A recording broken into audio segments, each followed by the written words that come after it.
اس حکومت کو سازش کر کے بیرونی سازش کا حصہ بن کے کون ذمہ دار رہا اس کا ایک آدمی ذمہ دار ہے، اس کا نام ہے جنرل باجوہ۔ میں اس کے خلاف اس لیے نہیں بات کرتا تھا، آرمی چیف تھے، آرمی چیف کے خلاف آپ کیوں نہیں بات کر سکتے؟ کیونکہ فوج کے اوپر فوج کو برا نام نہ آئے۔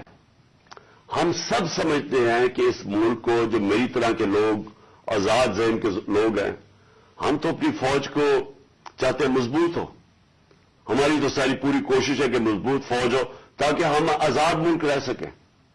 تو اس لیے ہم چپ کر کے بیٹھے رہے اور یہ سارے تماشے دیکھتے رہے کہ کیسے سازشیں ہوئی، کیسے لوگوں کو بتایا گیا۔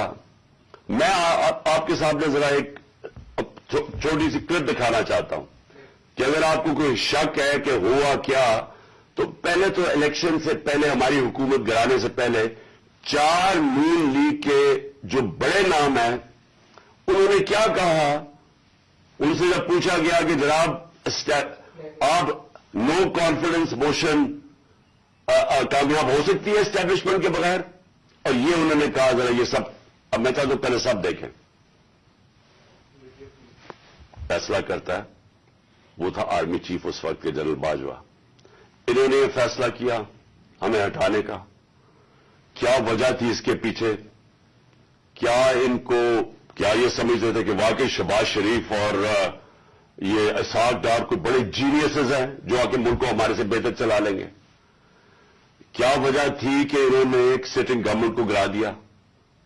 ہمارے لوگوں کو آ کے وہ جس طرح ابھی مصطفیٰ کوکر نے بتایا کہ بیپ کے ممبرز اور ایم کیو ایم کے ممبرز اور شہزان بگٹی سب کو پتا تھا کہ یہ جو جدھر حکم ملے گا ان کو اسٹیبلشمنٹ سے انہوں نے ادھر جانا ہے، تو ان کو ادھر جا کے بھیج دیا کہ جناب آپ جا کے ادھر چلے جائیں، اور گورنمنٹ گر گئی۔